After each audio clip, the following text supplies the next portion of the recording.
Hello everyone, it is me, Game Penguin 21, and today, oh boy, is it time for some more Harman Smith.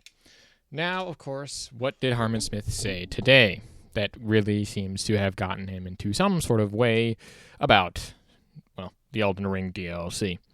Now, of course, him being a Nintendo fanboy, as we should all know by now, he basically inevitably said that it sucked. And a lot of people had this sort of mixed reviews on Steam. I'm fairly certain it's gone back a little bit more to positive, though I am unsure as to that. Now, have I played the DLC? Let me be clear on that. No, I really kind of haven't. But given what other people have said, I'm assuming that it's at least somewhat okay, apart from, say, preferences or performance specifically. And of course, some people will be like, oh, well, it's actually extremely difficult. I mean, again, it is a FromSoft game where the DLC is meant to be more like endgame type content, and inevitably, it's going to be fucking hard. And from everyone else that I've heard, for New Game Plus that play the game a lot more than me, there's a lot to be had here. But again, we get ahead of ourselves. But again, I don't need to have really played the DLC in order to actively give my opinion on someone whose opinion is obviously kind of dumb. So with that being said, please make sure that you get some popcorn and a nice little drink or something, and settle in for a little bit of the Shadow of the Erd Tree DLC has fanboys all malding, apparently. Again, if you want to support me in other ways, shapes, or form outside of your viewership, which is always enough, please be sure to check out my new album and stuff. Links down in the description. Always happy to hear from you. With that being said, let's get started. I'm sorry. I'm sorry. I've been so busy with personal stuff lately that I haven't been able to sit down and talk about the elephant in the room, right? Something that nobody else is really wanting to acknowledge yet. And the situation is escalating and it really needs to be addressed. I don't know if I'm like the first person to come out and say it. I don't know if this is like considered a hot take or if people are in the process of acknowledging it, but it's very obvious to me that Elden Ring Shadows of the Tree is not a popular DLC. People aren't. Okay, now, in this context, when people are actually, when he says that it's not popular, I think it's more just that he says that it's not popular in the sense that it has mixed reviews on Steam, which is why I mentioned that at the beginning. Now, obviously, if this thing wasn't popular, don't you think that it would, not be making news headlines? Which it clearly is. So obviously, it has some popularity. And obviously, as we should all know, this is the Elden Ring DLC. I mean, again, Asmongold got onto like at least Dexerto and was talked about throughout the commentary community about attempting to quit it. And we'll get more into that in a little bit. But sure, a game with like 12 million players that has a bunch of people that nearly made it hit its top selling or top number of things on Steam again 2 years after its launch. Yeah, that's totally not a popular DLC, despite how some people think that it's very hard, even though it's clearly a skill issue, or maybe some performance stuff. Playing it, they're not talking about it, they're not enjoying it. Now, right now, we're in this weird position where FromSlop is doing their typical thing of having their shills, people like Asmongold and Moist Critical come out and try to say that like, well, actually, the game is perfect. People are only complaining about it because it's too hard. If someone could get through all of Elden Ring, do you really think they would be upset about the difficulty? Right? This is the problem with To be very clear again, Asmongold nearly quit because he said that the DLC was too difficult, but then went back with a different build and then was like, okay, maybe this DLC is okay. Just to be very clear, I haven't heard about anything about Moist Critical or Charlie or whoever, or however you say, whoever, you know who I mean. I don't know if he has put out his opinion yet, but by God. FromSlop. And the reason I cannot stand them and their fanboys is that like every time someone talks about their games, how finicky they are, like how slow paced they are, like the combat, the glitches, like the frame rate, the bosses, like the cheap one shots, like they all just like do this thing where they're just like, yeah, is it too hard for you? Like, never mind the fact that I've played and beaten far more difficult games than Dark Souls, right? That I am an extremely experienced player who knows what he's talking about when it comes to like difficulty in games and what is good and challenging gameplay. Like Elden Ring. I highly doubt this because, again, as I've explained in the past, I actually have a bit more experience in things such as game design as well as some other stuff, being as how I've actually worked and actively worked on these types of games, mainly through modding and stuff. But I do have some Unity experience and I do have some 3D modeling experience as well as an art degree. So, obviously speaking, if the game was difficult and didn't appeal to a wider audience, it wouldn't have sold as well as it did. Not only that, in doing so, you clearly don't, and you clearly haven't played harder games if you think that From Software's games aren't that difficult or aren't that mass or good appealing. The numbers do not reflect what you are saying here, Mr. Harman. Not only that, I can actively prove that I know a little bit more in terms of this because I have mentioned in previous videos that there is such a thing as there is a difficulty in games. Now, I've mentioned this before, but I'll mention it here again just in case people have forgotten. But I've come up with a theory that most, if not all, video games, and video games specifically, require three things, that being speed, movement, and mechanical understanding. Now, these three things are oftentimes different levels depending on the game, and they often are required of different people in different amounts. And some people can min-max specific stats by training them up. This creates actual real-world skills. Things such as movement, and of course, then you can break it down a little bit further in terms of both real life and affects the video game life. So how your real-life inputs affect the video game inputs and vice versa. All of these things happen very quickly, and again, to just give a small example, Doom speedrunning. Speedrunning Doom, you have to understand the specific movement of the character, and you want to max out the speed of that character as much as possible. Racing games do this all the time, and again, things like rhythm games do this exponentially so. You can really kind of dive into sort of like the whole game theory aspect of that, but that's usually how I've tended to break it down into those three steps. I might go a bit more into detail about what they might require maybe later on in this video, but if you want a more in-depth example as to what my explanation of those three mechanics and stuff, I would say watch my previous video on someone claiming that all video games should be easy to, quote, be more fun. So I would, hey, go and check that out. No From Slop game is difficult. Like, they're just cheap, right? They don't explain to you critical mechanics. They're obtuse, right? They're not well-designed, interesting games, right? There are so many more better action-packed games in this genre that do the same thing but better, right? Monster Hunter chief among them. Like, From Slop has not been doing anything new or interesting in their entire history, essentially, right? They have always been outplayed. I like this interesting idea when someone says that and says, oh, they're not doing anything interesting. That's correct. There's not a lot of things you can do that are new in this context. For example, the one new thing that I always touted about, say, the finals, is that its destruction mechanics are next generation. They literally use a thing called nanite, where they actually crumble, like, retroactively so, and like it's all handled by the server and yada yada yada. You can go into all in-depth details in that, but every game has that one thing that really kind of works for it. And I would say that for FromSoft games, specifically FromSoft games in terms of like Elden Ring, is that while they don't do anything new per se, they always take the same pieces and rearrange them just so differently, so that way it always creates a different but interesting experience. Again, you can kind of look at Souls-likes as the kind of cookie cutter way of creating something from that, but the actual cooking method and what ingredients are used usually depends on the kind of cookie you tend to eat at the end of this. So with Elden Ring, I think it was the most mass appealing, so we'll just call that a chocolate chunk cookie.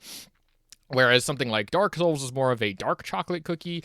And again, you can kind of, this cookie analogy is breaking down a little bit, but you get my point. They don't necessarily take new ideas and repurpose them, or they don't necessarily take make new ideas. They repurpose old ideas in new, refreshing ways. Again, same thing with the finals, same thing with things like X Defiant and some of the more popular games. I mean, again, if you really want a good old example, look at Call of Duty. They've been doing that same thing for years at this point. Classed by other developers.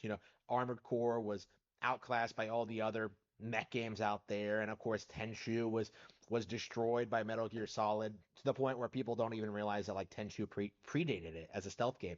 Like FromSlop is just not a very good development studio, right? And I do think this DLC it really is a very good indication of that because if people were really enjoying this DLC, if they were really talking about it, right, you would be seeing all this like real positive just like coverage of the game. But no, like the first instinct of the FromSlop fanboy is to come out and do damage control for people who aren't enjoying the game and are like bringing up all the very numerous issues, right? And this is the big thing.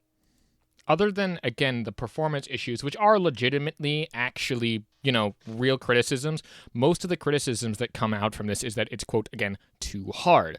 This game itself is not an easy game, and a lot of people should know this by now because this is a From Software game. They're not known for making the easiest and most understanding games here. He also says things like, oh, more games do this better because they're more handholdy, I guess, or at least that's what he seems to be implying, because the majority of the other games out there that seem to be this kind of handholdy type way do actively make that. I've been playing a lot of Minecraft recently, and that's probably one of the most unintuitive games in terms of, say, trying to explain shit to the player. The only thing that I do now is I do things like modded Minecraft, which is where I get like a specific interest in a specific niche of a game.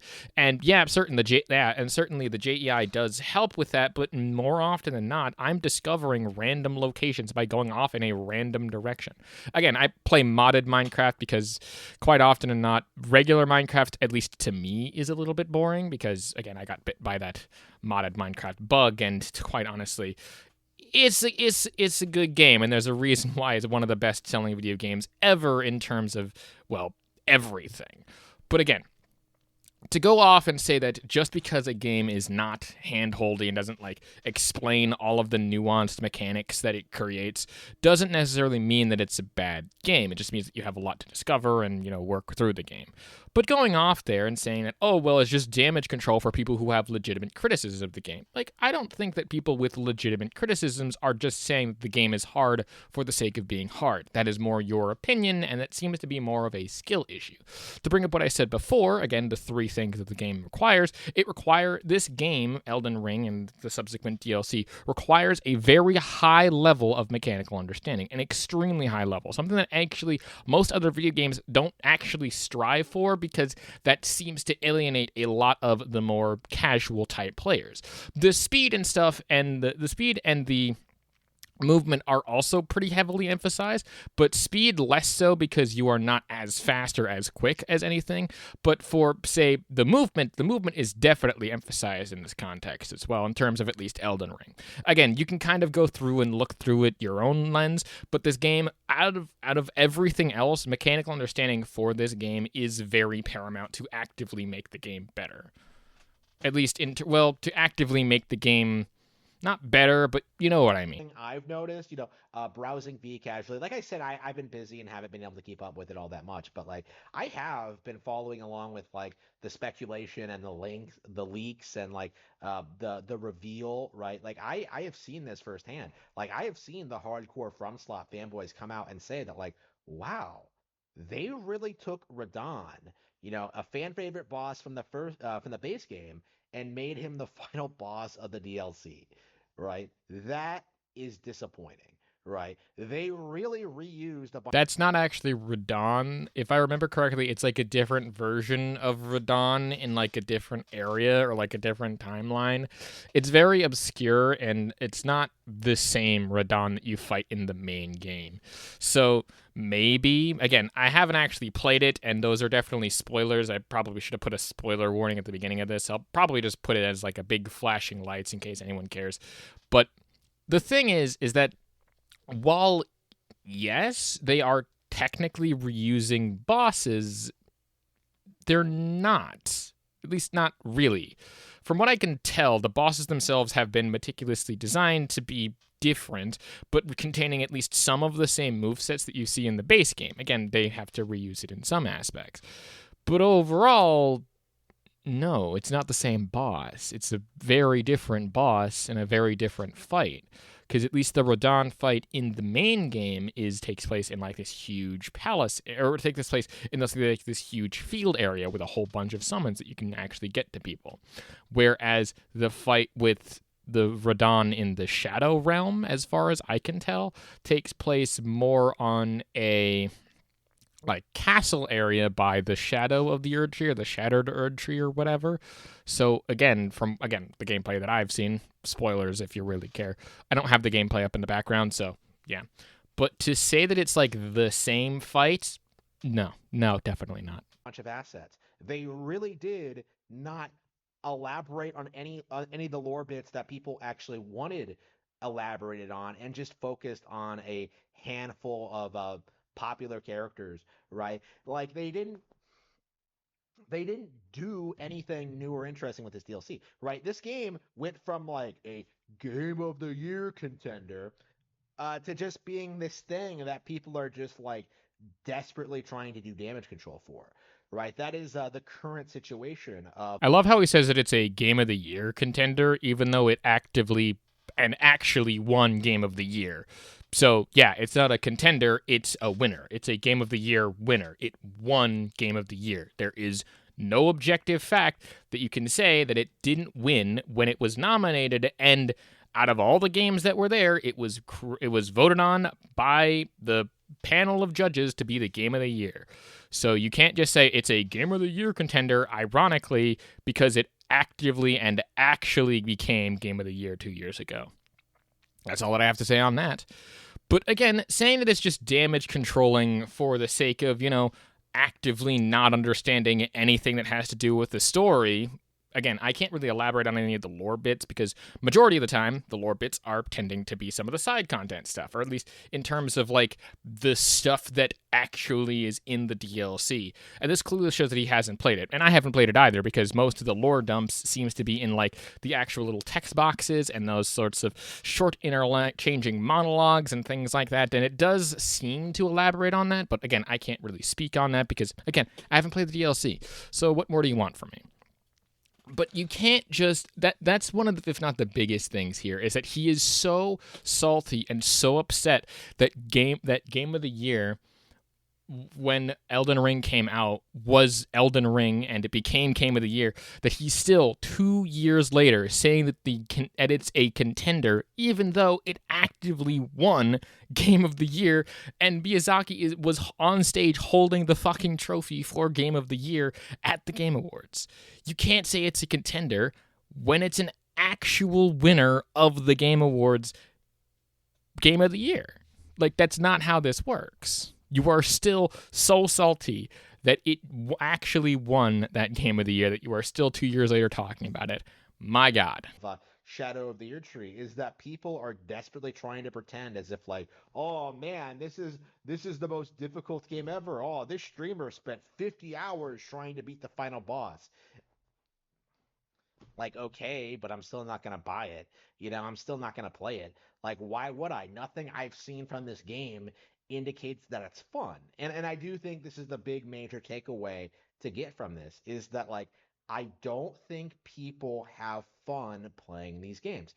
The entire appeal, the entire, like, obsession. People do have fun, people have had fun, and people will continue to have fun with this game. And overall, I think that we can end it right fucking there. We're about halfway done with this thing, and he just seems to be continuously repeating the same points over and over again. It's usually around this point as well that he has tends to repeat himself in that context. But we get the general picture. He thinks that a game sucks because, well, the game just sucks in his eyes because everything that's not Nintendo is, well, bad. And, of course, there are people who are going to maybe be damage controlling for specific parts of it, saying, the performance issues aren't that bad. That's actual cope, because in some cases the performance issues can be very detrimental depending on your PC and blah, blah, blah, blah. But if you don't if apart from the actively actual critiques of, say, performance issues or, say, maybe the graphical bugs or some of the other stuff that are actual critiques of the game rather than just, it's very hard, therefore it is bad. Like, we've heard this 1,000 times, and we'll probably hear it another 1.5 million because people don't get that not every game is for you. And that's fine. And I think that that's another big thing you can take away from at least this indication that even though the game itself was very popular and is still a really good game, the DLC might just not be the type of DLC you're looking for, or the game itself wasn't made for you. And the people who realize that probably either don't care or haven't played the game at all and are just critiquing it for those reasons. The people on Steam have bought it, so I will say that those people can be more critical a little bit. But again, for the people just saying, oh, it's too hard, that's a skill issue. Probably get a better build or try to, again, raise that mechanical understanding that I mentioned at the beginning and start to this video. Overall, again, this is just a Harman take video, and quite often, Harman has some of the worst takes, and by far, this one right here, completely fabricated and weird, and I don't think we need to put any more thought into it. Obviously, Harman, get new material. And I think that'll about do it for this episode of I Rant Into a Microphone About You when talking about a Nintendo fanboy. If you like what it is that I do and want to support me in any way, shape, or form, links down to everything in the description below. I did recently release my newest album about a week ago, From the Gamers. Thank you also for 1,000 subscribers. I will never not be happy for all of the people who have subscribed. And again, if you would like to like, comment, and favorite, and subscribe, that would help me boost through the algorithm to get even more subscribers so I can rub it in people's faces. Not really, I don't actually do that, but I appreciate the gesture. In any case, I think that'll about do it. My name is GamePenguin21. Thank you so much for watching yet again, and a peace off.